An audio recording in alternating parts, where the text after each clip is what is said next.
Once upon a time in Kochi മലയാള സിനിമയാണ് ഇന്ന് റിലീസായി. ഈ അടുത്ത കാലത്ത് അത് പോട്ടെ, ഞാൻ ടോട്ടലി കണ്ടിട്ടുള്ള ഈ സിനിമ ട്രെയിലറുകളിൽ ഏറ്റവും മോശം ട്രെയിലർ കട്ട് അനുഭവം സമ്മാനിച്ചൊരു ട്രെയിലറാണ് ഈ സിനിമയുടേത്. 2 മാസം മുമ്പ് ഈ സിനിമ റിലീസ് കരുതിയതാണ് ആദ്യം. അന്ന് റിലീസായ ട്രെയിലറാണ്.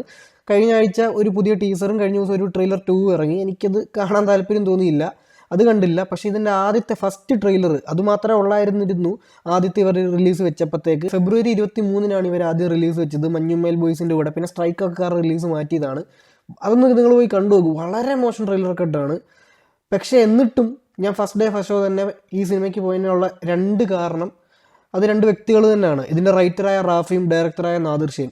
ഇവരൊക്കെ എത്ര മോശം സിനിമ ചെയ്താലും ഇവർ അടുത്തൊരു സിനിമ വരുമ്പോൾ നമ്മൾ വെയിറ്റ് ചെയ്യും. അത് ഇവർക്ക് നമ്മൾ കൊടുക്കുന്ന റെസ്പെക്റ്റും ഇവർ ആ മുൻപത്തെ വർക്കുകളിൽ നമുക്ക് അത്രയും ഇഷ്ടമൊക്കെ ഉള്ളത് കൊണ്ടാണ്.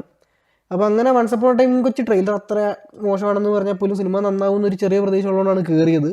പക്ഷേ ഈ വർഷം മലയാള സിനിമയ്ക്ക് നല്ല അഭിമാനിക്കാൻ പറ്റുന്ന വർഷമാണ്. അക്കൂട്ടത്തിൽ കണ്ണ് തട്ടാതിരിക്കാൻ വേണ്ടി ഒരു സിനിമ ഇറക്കിയതായിട്ടാണ് എനിക്ക് തോന്നിയത് once upon a time in Kochi. 90-കളിൽ നിന്ന് വണ്ടി കിട്ടാത്തൊരു സിനിമയും അതിൻ്റെ അണിയർ പ്രവർത്തകരും. അതാണ് എനിക്ക് ഈ സിനിമയെപ്പറ്റിയും ഇതിൻ്റെ പിന്നിൽ പ്രവർത്തിച്ചവരുടെ വർക്കിനെ പറ്റിയും പറയാനുള്ളത്.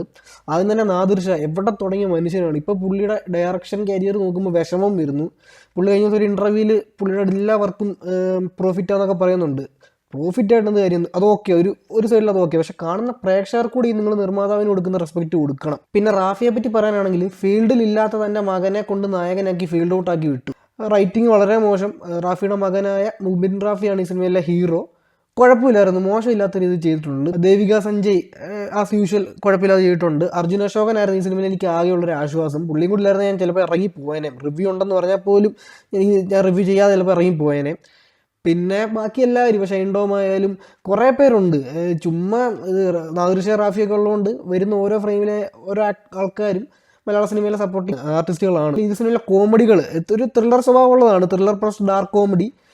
ത്രില്ലറൊന്നും നമുക്ക് ഒരു ത്രില്ലും ഇല്ല. കോമഡിയെ പറ്റി പറയുകയാണെങ്കിൽ നമ്മുടെ വയറ്റിക്കൊണ്ട് ഇക്കിളെടുപ്പിച്ചാൽ പോലും നമുക്ക് ചിരി വരാത്ത തരത്തിലുള്ള കോമഡികളാണ് ഈ സിനിമയ്ക്കുള്ളത്. പിന്നെ നാദിർ ഷാ ഇതിൽ ആറ്റ്ലിയൊക്കെ പണ്ടുന്ന പോലെ ഒരു പാട്ടിൽ വരുന്നുണ്ട്. നാദിർ ഷാ മ്യൂസിക് ഡയറക്ടറായിട്ടുള്ള ഹെഷാമും ആറ്റ്ലി സ്ഥിരം കളിക്കുന്ന പരിപാടി ഇവിടെ പുള്ളി ഒന്ന് കളിക്കാൻ നോക്കിയതാണ്. ആറ്റ്ലിയെ അവസാനം ജവാനിലത് കാണിച്ചപ്പോൾ കൂറയായിരുന്നു. ഇത് അതിലും മോശം ഒരു സിനിമയിൽ കൊണ്ട് ഇങ്ങനെയൊക്കെ ചെയ്യുമ്പോൾ ഒന്നും പറയാനില്ല. ആകത്തുക കംപ്ലീറ്റ് നിരാശയും. നമ്മുടെ കൊടുത്ത പൈസ, അതായത് ഈ സിനിമയ്ക്ക് നമ്മൾ ടിക്കറ്റ് എടുക്കുന്ന ആ ക്യാഷ് നമ്മൾ ഇത് കൗണ്ടറിൽ കൊടുക്കുന്നതിന് പകരം നമ്മൾ എടുത്ത് 2 കൈ കൊണ്ട് അങ്ങോട്ട് വൃത്തി കീറിക്കളഞ്ഞാൽ 4ആയിട്ട് കീറിക്കളഞ്ഞാൽ ഈ സിനിമയ്ക്ക് കൊടുക്കുന്നതിലും നമുക്കൊരു സാറ്റിസ്ഫാക്ഷൻ കിട്ടും, അത് ഉറപ്പാണ്. അപ്പോൾ ഈ സിനിമയ്ക്ക് എൻ്റെ ഒരു റേറ്റിംഗ് 1/5 ആണ്.